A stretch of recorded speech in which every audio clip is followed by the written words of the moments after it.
on our study entitled The Comparison of Virtual Reality Balance Training to Standard Balance Training on Modified Y-Balance Test Scores in Healthy College-Age Individuals. My name is Morgan Donohue. I'm Aiden Philpott. I'm Mariah Kratz. And I'm Rebecca Underwood. Balance can be defined as one's ability to maintain their center of mass over their base of support, whether stationary or moving. This requires use of many systems, including lower extremity muscle strength, ankle joint range of motion, and sensory integration. Balance training can and should be incorporated into rehabilitation, but currently there is limited high-level evidence regarding the efficacy of the latest technologies used. One of these is virtual reality. Virtual reality can be defined as a computer-generated simulation of three-dimensional image.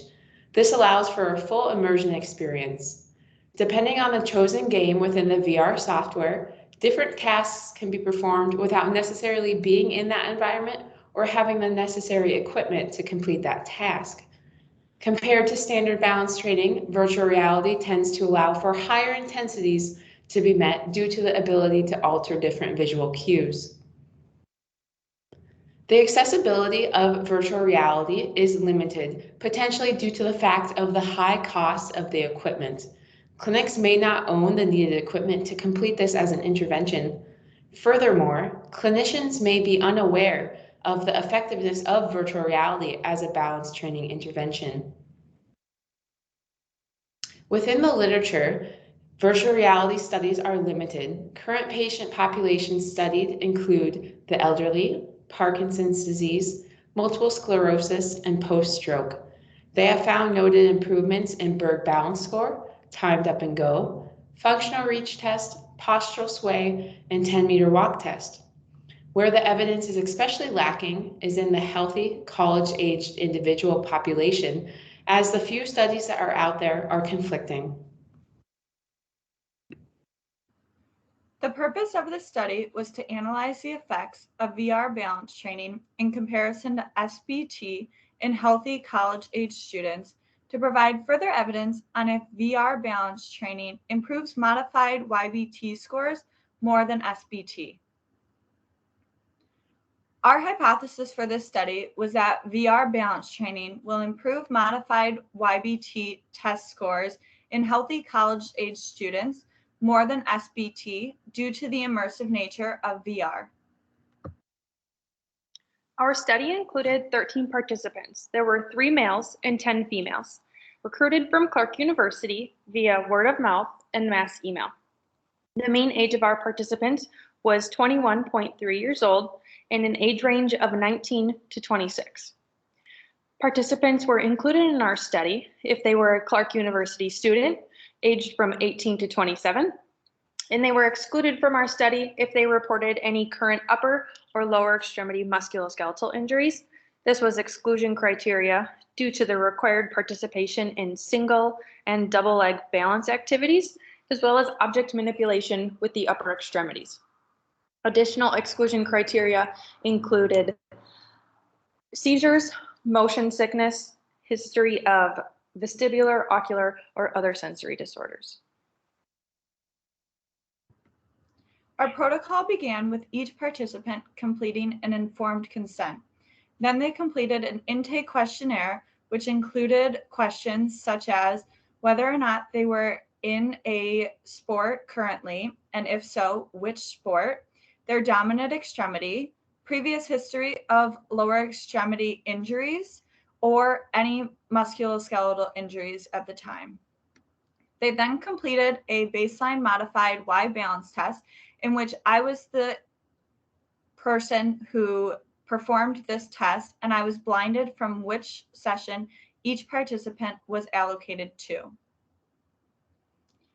The modified Y balance test protocol began by measuring the limb length of each participant from the ASIS to the medial malleolus. They performed this test with shoes off to have carryover, as all of the treatment sessions also were performed with their shoes off. Participants were instructed to push the push box as far along the pole as they could, and then they completed one practice trial on each leg in each of the 3 directions: anterior, posterolateral, and posteromedial. They then completed 3 additional trials with these same instructions that were recorded.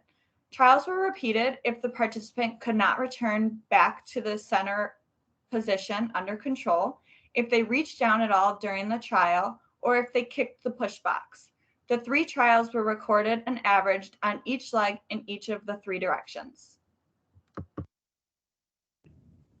After the completion of the modified Y balance test, then participants were randomized into one of 2 groups, either virtual reality or standard balance training, which served as the independent variables for the investigation.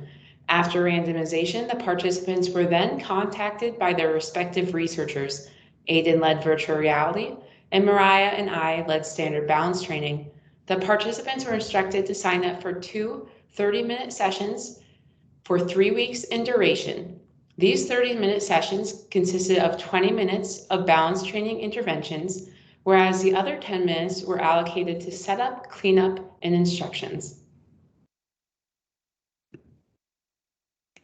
For the virtual reality group, we used the Oculus Rift headset, handheld controllers, and accompanying software. Within the Oculus Rift software, we used the Beat Saber game. The Beat Saber is a game in which the participants use the handheld controllers, which correspond to lightsabers, to hit beat blocks in a specific direction as indicated by the arrows on the block. Simultaneously, a song is played through the game, and the participants have to avoid obstacles coming towards them. We asked our participants to balance on one leg for 30 seconds at a time, alternating legs for the duration of 2 songs, which was about 6 minutes. Participants got a 1-minute break in between songs.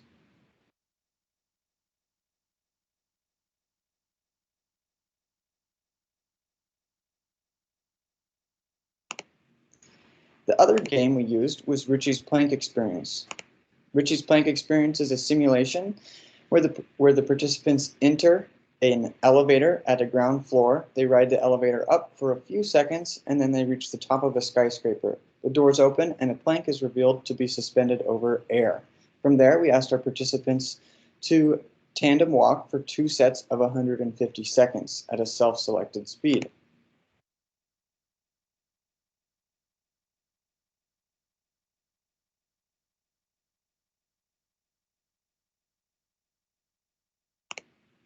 The last intervention for our virtual reality balance training group was single leg line hops for 2 sets of 20 seconds, alternating legs.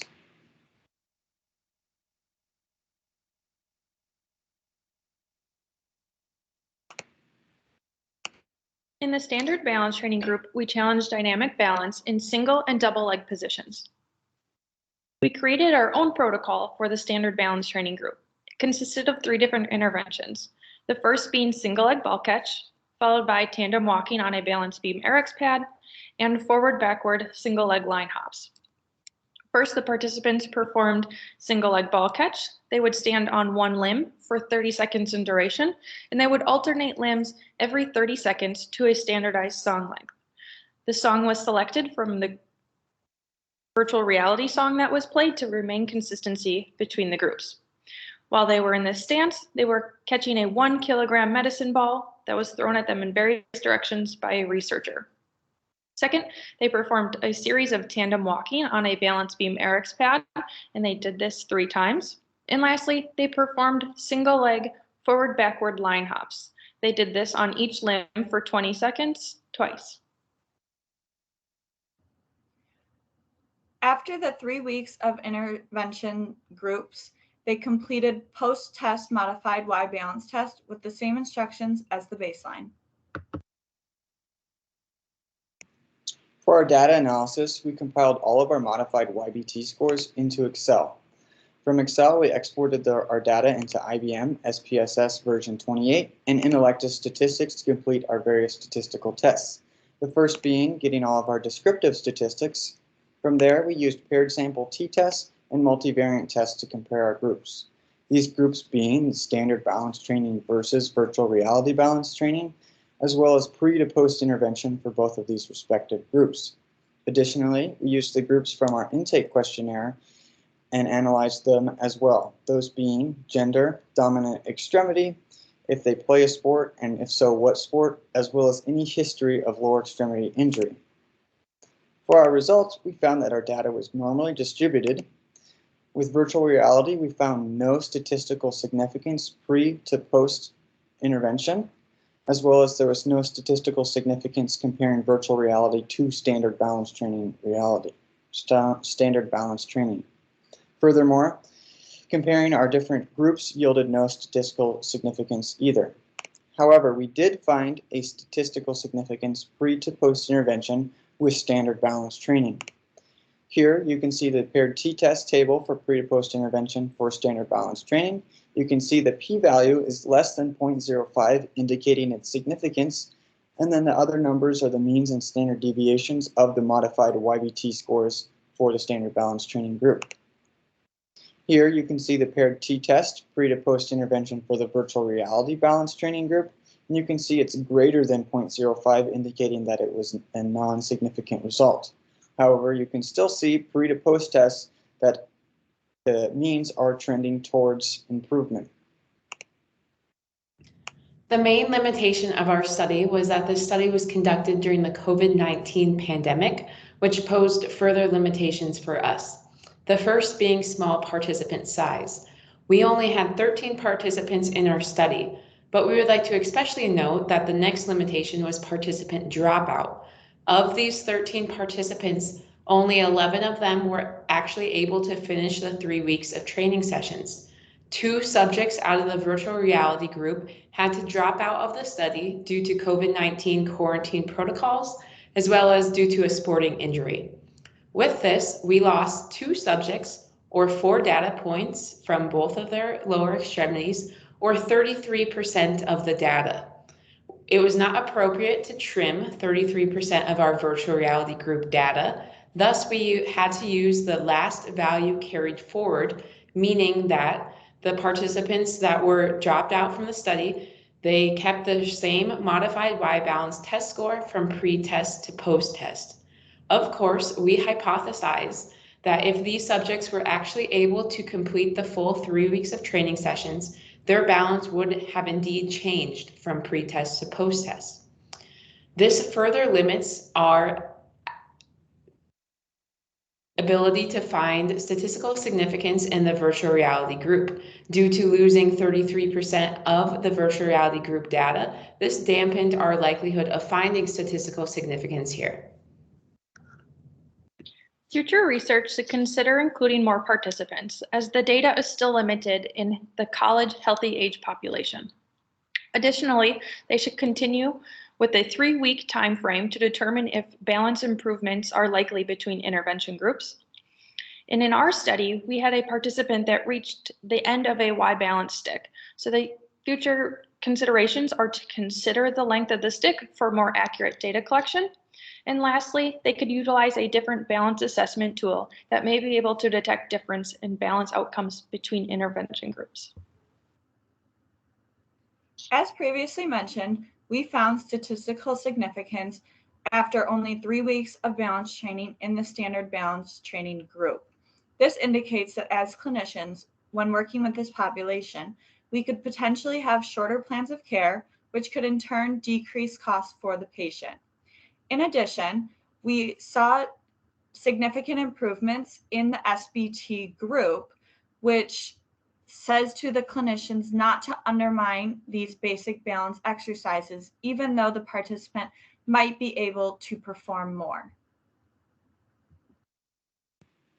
So in conclusion, we did find that statistical significance with our standard balance training group in 3 weeks' time. And overall, there just needs to be more research done with virtual reality balance training before we can definitively say it's an effective intervention, or whether or not it's important to think about implementing it in the clinic due to the time and resource commitment that would take. There are several people that we would like to acknowledge and thank for their support in this doctoral project. First, we would like to thank our participants for their time and energy that they gave to our 3-week study. Next, we would like to thank Dr. Tony Monit who served as our faculty advisor and overseed and assisted us throughout the whole experience. Next, we would like to thank Josh Morris and the Clark University Computer Science Department for allowing us access to the virtual reality room and software. Next, we would like to thank Dr. Lori Hyatt, who served as a faculty instructor for our class as a whole and helped us through this experience. Next, we would like to thank the Clark University Physical Therapy Department faculty and staff for providing us the needed knowledge, information, resources, and support, not only in this doctoral project, but also in our 3 years in this program. Next, we would like to thank our external reviewers, Dr. Shannon Reagan and Dr. Chris Mock, for their help in developing our manuscript. Here are our references. Thank you for listening.